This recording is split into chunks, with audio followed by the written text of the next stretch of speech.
এসএসসির যে এমটিএসের ক্লাস চলছিল তার আরও একটা পর্বে তোমাদের সকলকে স্বাগত।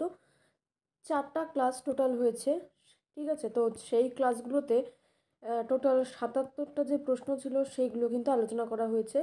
এগুলো কিন্তু প্রিভিয়াস ইয়ারের কোশ্চেন, ঠিক আছে? তো যারা এখনও অবধি চ্যানেলে নতুন, তারা জানো না চ্যানেলের নাম দি কম্পিটিটিভ টিউটোরিয়ালস, তো সাবস্ক্রাইব করে পাশের ঘন্টাটি বাজিয়ে দিও। এবং দেখো, আজকের যে প্রথম প্রশ্ন সেটা কি আছে, সংবিধান আদেশ মানে সংবিধানের যে তফসিলি এবং তফসিলি উপজাতি, জাতি উপজাতির যে আদেশ, সেইটা কোন সংশোধনীতে হয়েছিল? সেটা হচ্ছে দ্বিতীয় সংশোধনীতে, বিল হচ্ছে 22, ঠিক আছে? বিল 22, আর 22 সালে পাশ হয়েছিল। এটা কোন রাজ্যের সাথে সম্পর্কিত? উত্তর হয়ে যাবে উত্তর প্রদেশ। 22 সালে পদ্মশ্রী সম্মান পেয়েছিল কোন শিল্পী? তিনি হলেন পদ্মজারী রেড্ডি, আর তিনি কিন্তু কুচিপুড়ি নৃত্যের সাথে যুক্ত। তো এটা হচ্ছে প্রিভিয়াস ইয়ারের যে কারেন্ট অ্যাফেয়ার্স তার একটা স্ট্যাটিক জিকের পোর্শনে পড়ে যাচ্ছে। পরের প্রশ্ন দেখো, 80 নম্বর কি আছে, হিন্দু মাসে ড্যাশ পূর্ণিমা তিথিতে বুদ্ধ পূর্ণিমা পালন করা হয়? এটা হচ্ছে উত্তরে যাবে বৈশাখ। তারপরে হচ্ছে দেখো 81 নম্বর প্রশ্ন কি আছে, কোনটি আফগানিস্তানের সরকারি ভাষা? এটা হয়ে যাবে দারি। তারপরে দেখো কি আছে প্রশ্ন, 82 নম্বর, 1927 সালে মন্দির প্রবেশ আন্দোলন কে শুরু করেছিল? ভীমরাও আম্বেদকর। তারপরে হচ্ছে গোবিন্দসাগর কোন রাজ্যে অবস্থিত? সেটা হচ্ছে ভাকরানাঙ্গাল প্রকল্প হয়েছিল, আর এটা কিন্তু হিমাচল প্রদেশে অবস্থিত। তারপর কি আছে দেখো, পণ্ডিত রবিশঙ্কর কোন যন্ত্র বাজানোর জন্য বিশ্বব্যাপী পরিচিত ছিলেন? উত্তর হয়ে যাবে সেতার।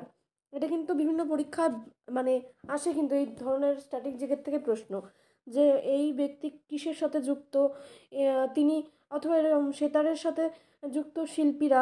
4টা অপশান দিয়ে দিল, সেখানে এরকম অপশান থাকলো অন্যান্য যেগুলো শিল্পী তাদের নাম, তার পাশে কিন্তু রবিশঙ্করের নাম থাকলো, তখন তোমাদের সেটাকে ক্লিক করতে হবে। তাই জন্য তোমাদের কিন্তু এই টপিকটা খুব ভালো করে পড়তে হবে। দেখো পরের প্রশ্ন কি আছে, দেখো আরব সাগর কোন মহাসাগরের সম্প্রসারিত অংশ? এটা হচ্ছে ভারত মহাসাগর। ভারতের ক্ষুদ্র ঋণ প্রতিষ্ঠানে এমএফআই একটি একটি মাত্রা হলো নিচের কোনটি? মানে আরও অপশান ছিল, তার মধ্যে গ্রামীণ এলাকার প্রচার এটা কিন্তু একটা ক্ষুদ্র ঋণ প্রতিষ্ঠানের জায়গা ছিল, ঠিক আছে? মনিটারি ফান্ড, ঠিক আছে? তারপর দেখো কি আছে, শম্ভু মহারাজ কোন কত্থক ঘরানার সাথে যুক্ত? তিনি হচ্ছে লখনৌ হয়ে যাবে। তারপর হচ্ছে বুদ্ধ যুগে প্রাচীনতম যে স্তূপ সেটা হচ্ছে সাঁচি স্তূপ। এইটা কিন্তু প্রাচীনতম, সব থেকে ওল্ডেস্ট, ঠিক আছে? বা এনশিয়েন্টও বলতে পারো। তারপরে কি আছে দেখো, ভারতের সংসদের উভয় কক্ষের নির্বাচন পরিচালনা করেন হচ্ছে নির্বাচন কমিশন। তারপর পানিপথের তৃতীয় যুদ্ধ কোন সালে হয়েছিল? 1761। আনটাচেবল উপন্যাসটি কার লেখা? মুল্করাজ আনন্দ।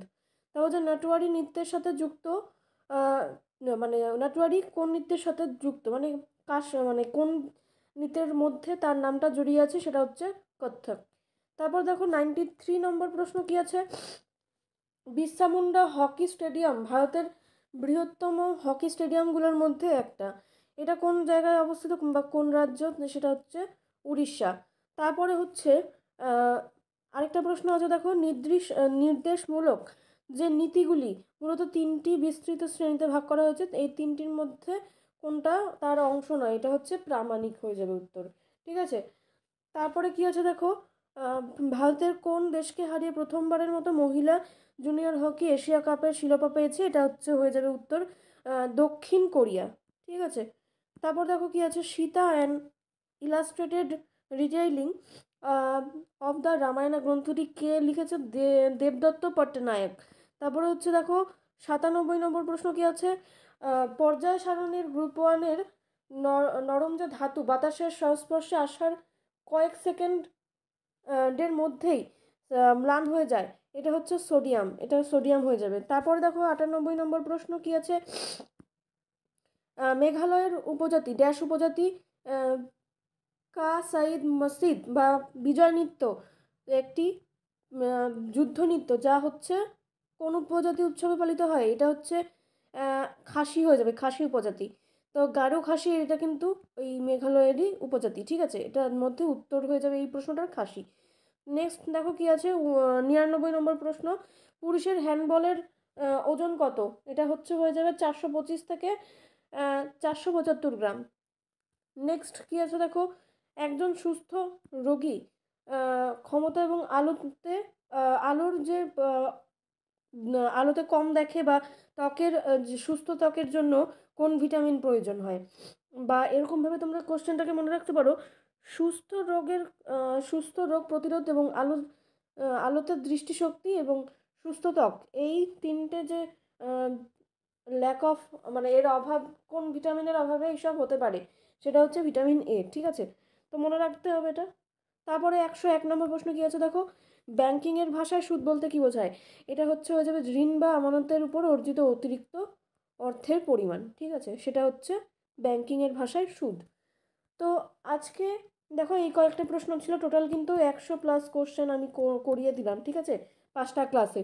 তোমরা পরবর্তীতে চোখ রাখো চ্যানেলে, যাতে আরও প্রশ্নগুলো আমি তোমাদেরকে করাতে পারি। বিভিন্ন পরীক্ষায় এই কোশ্চেনগুলো কিন্তু ইম্পর্টেন্ট, আমি তোমাদেরকে মোটামুটি 500+ কোশ্চেন করাবো, ঠিক আছে, এমটিএসের। তারপরে কিন্তু জিডি, তারপরে অন্যান্য পরীক্ষার কোশ্চেনগুলোও করাবো।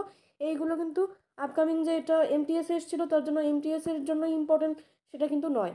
তো জিডির জন্য ইম্পর্টেন্ট, সিএইচএসএল এর জন্য তোমরা পড়তে পারো, আর অন্যান্য পরীক্ষার জন্য অবশ্যই এই প্রশ্নগুলো ইম্পর্টেন্ট, ঠিক আছে। যারা এখন অবধি জিকে সাজেশন সংগ্রহ করোনি অবশ্যই সংগ্রহ করে নাও, তোমরা ডেসক্রিপশন ফলো করো, সেখানে কিন্তু নাম্বার দেওয়া থাকবে, ঠিক আছে। তো সেইখানে তোমরা যোগাযোগ করতে পারো, ম্যাথের সাজেশনও রয়েছে, সেটাও তোমরা সংগ্রহ করতে পারো। Thanks for watching and all the best for your upcoming exam.